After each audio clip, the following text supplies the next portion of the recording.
आचार्य सुंदर साथ जी खुलासा ग्रंथ है, प्रकरण नंबर 13 नंबर का प्रकरण है।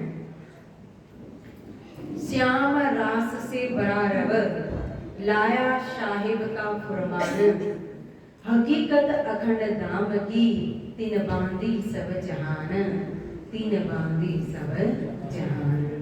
बोलो श्री प्राणनाथ प्यारे की जय। श्याम रास से बड़ा रब कहा। आज की गोष्ठी कहो तो परमहंस श्री रामरतन दास महाराज जी को समर्पित है। और परमहंस क्या है, परमहंस किसको कहते हैं, और परमहंस की अवस्था और वो पदवी कहो, वो स्थान कहो, वो पद कहो, ऐसे ही प्राप्त नहीं होता है। अब कहीं सुंदर साथ ने परमहंस महाराज जी की जीवनी भी यहाँ सुनाई, उनकी वितक भी सुनाई। तो आपने देखा, सुना, अनुभव किया, जाना कि परमहंस महाराज जी ने स्वयं अपने जीवन के अंदर कितनी कसनी की, कितनी कहो तपस्या की और कई प्रकार का त्याग किया। उनका पूरा जीवन ही कहो तो त्याग की मूर्ति थी। तन पर कहो तो जीवन भर एक कपड़ा भी जब तक कहो सदगुरु महाराज जी की शरण में नहीं आए, कश्मीर के मार्ग पर चल रहे थे, भक्ति और साधना के मार्ग पर चल रहे थे, तब तक कहो तो न रोटी चैन से मिली, न तन पर एक कपड़ा प्राप्त हुआ। कितना त्याग था परमहंस महाराज जी का। परम धाम के अंदर कोई नाम नहीं है, नाम तो केवल धाम से आए, वो तो वाहिदत की भूमिका है। वहां कौन इंद्रावती, कौन सुंदरबाई, कौन किसके अलग है, कोई एक दूसरे से अलग ही नहीं है। लेकिन जब यह नाम आया तो गुण के हिसाब से नाम दिया। तो अभी अभी आपने जैसे सुना कि जब वो व्यक्ति जो मरण अवस्था के अंदर पहुंच गया था, तो उनको सदगुरु महाराज जी का आशीर्वाद देकर के परमहंस महाराज जी ने उसको जीवन दान दिया।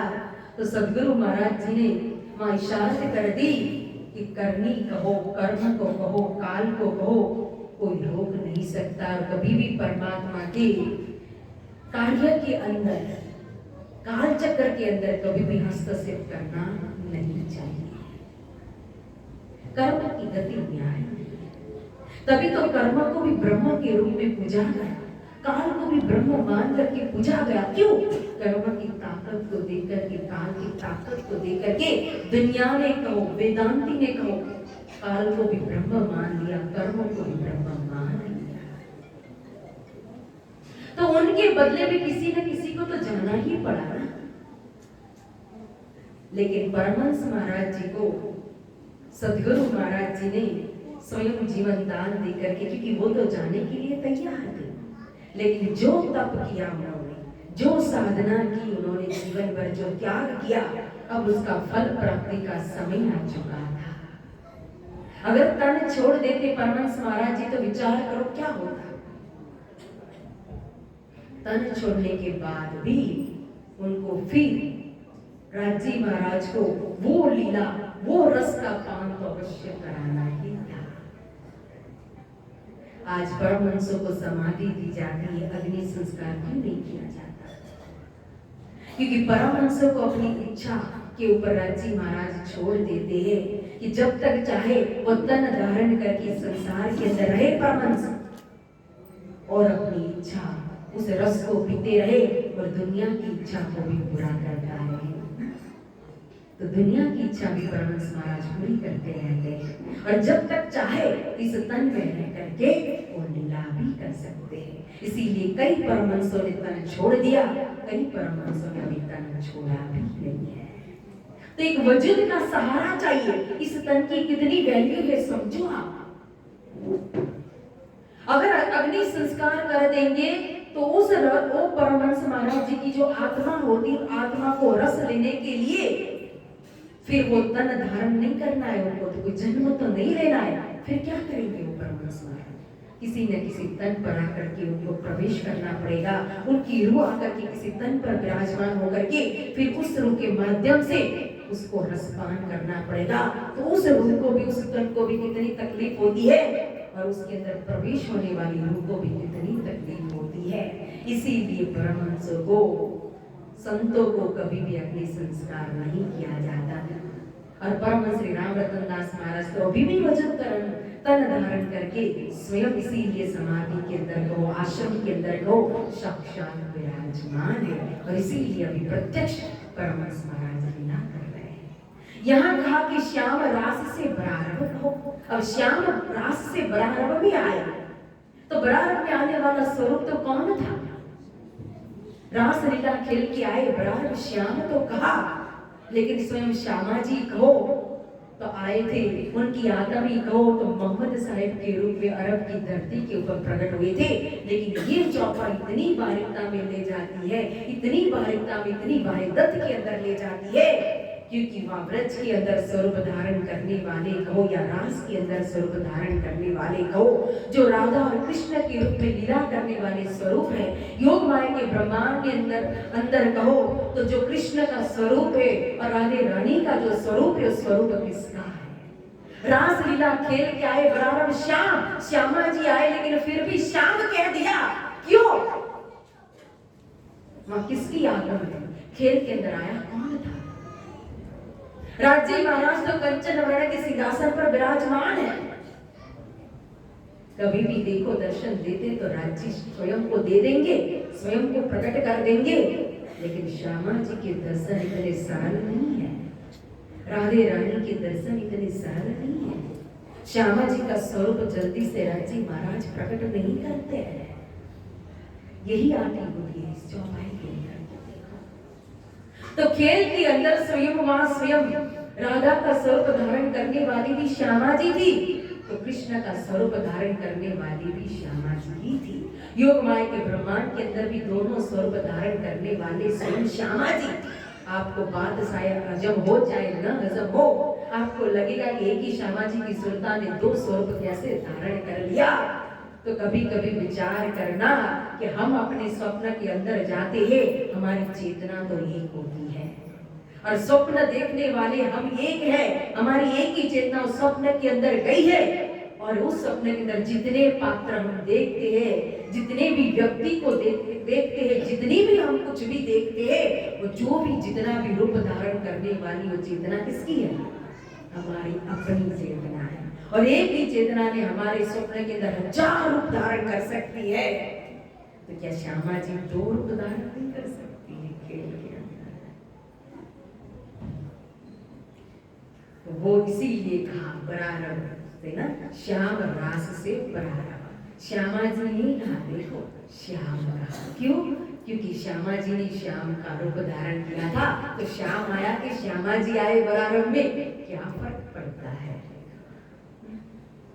इसीलिए क्या है साहेब का फरमान, अक्षरातीत श्री राजी महाराज का फरमान लेकर के आए यहाँ। अंजीर जंबो तोरे परगान के रूप में कहो, कुरान के रूप में कहो, तो सारी वाणी यहाँ माँ का संदेश स्वयं मोहम्मद साहिब लेकर के आए, और हकीकत अखंड धाम की, उस परम धाम की, वाहिदत की कहो, रंग महल की अंदर की कहो, वो सारी हकीकत यानी कि जो वास्तविकता था, जिसकी शुद्ध जागृत में स्वयं अक्षर भगवान को भी नहीं थी, वो स्वप्न ब्रह्मांड के अंदर सामान्य जीवों के सामने वो सारी हकीकत यहाँ रख दी।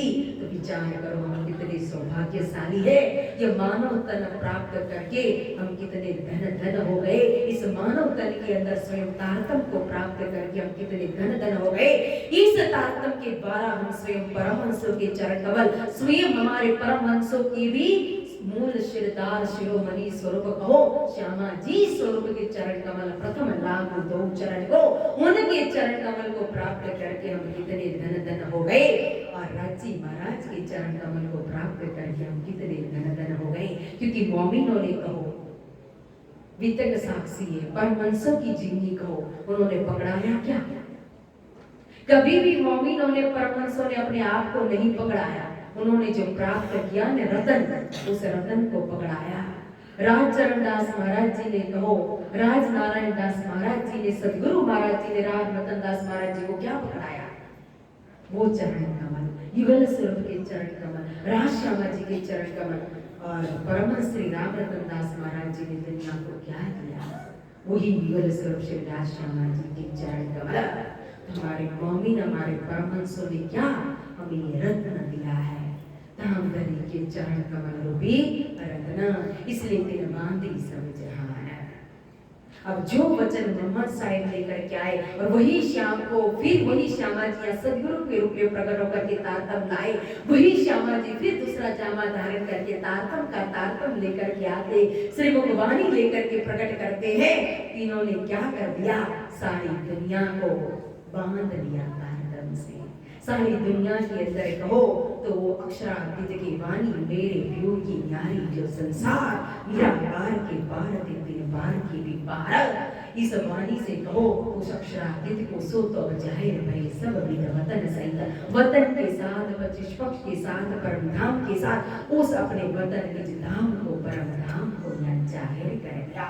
इसीलिए सदगुरु परमहंस श्री राम रतन दास महाराज जी ने अपने भीतर के अंदर बताया, ये संसार जो है एक चक्की का दृष्टांत देकर के परमहंस महाराज जी ने वितक के अंदर वर्णन किया कि पुराने जमाने में जो गेहूं पिसने की चक्की होती थी ना, वो चक्की जो दो आटा मतलब कि दो पार्ट होते थे, दो पत्थर होते थे, और दो पत्थर के बीच में कहो एक छोटा सा कील होता था, जिसके अंदर कहो तो दाने ये डाले जाते थे और फिर घुमाया जाता था। एक लकड़ा का डंडा होता है, इस लकड़े के डंडे से घुमाते घुमाते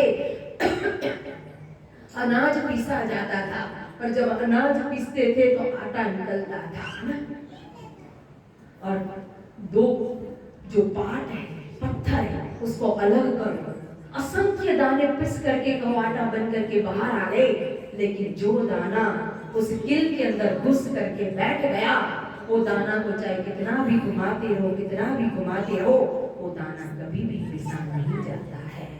यही बात कबीर साहिब ने की थी। देखो ना, फिरती चक्की देख के रहा कबीरा रोया, दो पाटों के बीच में साबुत बजाना। तो ये दृष्टांत इस मनुष्य जीवन के लिए है कि संसार के अंदर देखो मनुष्य सुबह से लेकर रात तक दौड़ता रहता है, दौड़ता रहता है। कितने जन्म के चक्कर उसने काट लिए हैं, लेकिन फिर भी वो आगे के जन्म की ही तैयारी करता है। इसमें से बाहर निकलने के लिए कोई तैयारी नहीं कर रहा, इसलिए कबीर साहिब रो रहे हैं। जैसे चक्की में दाने पिसे जा रहे, वैसे जीवन में कहो इंसान जो है, मनुष्य है, वो जन्म मरण रूपी चक्की में पिसे जा रहे, कर्म करते जा रहे, भोग भोगते जा रहे, शब्द स्पर्श रूप रस गंध उसमें से बाहर ही निकल नहीं पा रहे। अवस्था होने के बाद भी भोग विलास उनके छूट नहीं पा रहे हैं। इसीलिए परमहंस महाराज जी ने और कबीर साहब ने और दूसरा दोहा कहा, देखो चक्की चक्की सब कहे किल्ली कया न कोई, जो किल्ली सो लग रहा सोई साबुत होए। और यही बात परमहंस राम रतन दास महाराज जी ने अपने वितक में समझाई कि जो दाना जो है वो पत्थर, यानी दो पत्थर क्या है, माया रूपी चक्की है, उसके बीच में जो भी माया के अंदर ही फंसता गया फंसता गया फंसता गया, वो माया से कभी बच नहीं पाएगा। लेकिन जो परमात्मा रूपी किल के अंदर फंस गया, वो परमात्मा रूपी चरण कमल को जिसने पकड़ लिया, क्योंकि संसार के अंदर उस परमात्मा के चरण कमल को प्राप्त कराने वाले, मार्गदर्शन देने वाले सच्चे सदगुरु चाहिए, और सदगुरु ही वो पकड़ा सकते हैं। जब सदगुरु ने उस चरण कमल को पकड़ा लिया, तो जो परमात्मा रूपी किल में जो मनुष्य जो जीव फंस गया, वो कभी भी ये दो पाटों के बीच में इस माया रूपी चक्की में कभी पिस नहीं सकता है। वो हमेशा हमेशा के लिए मुक्त हो जाएगा इस जन्म मरण से, और अपने निज धाम में, स्वधाम में, परम धाम में, अपने निस्बत के सागर के अंदर कहो, अपने इश्क के स्वरूप के पास कहो, अपने धाम धनी के चरण कमल में पहुंच जाएगा। प्यारे सुंदर साथ जी, इसी के साथ इस वाणी को, इसलिए हम परमात्मा रूपी कील के दाने बने उसमें फंस जाना है, न कि माया रूपी चक्की में पिसा जाना है। यही परमहंस हमें सिखाते, देखो यही सदगुरु महाराज हमें सिखाते, यही हमें मार्गदर्शन देते हैं। इसी के साथ इस वाणी को नाम विराम देते हैं, क्योंकि आगे जाना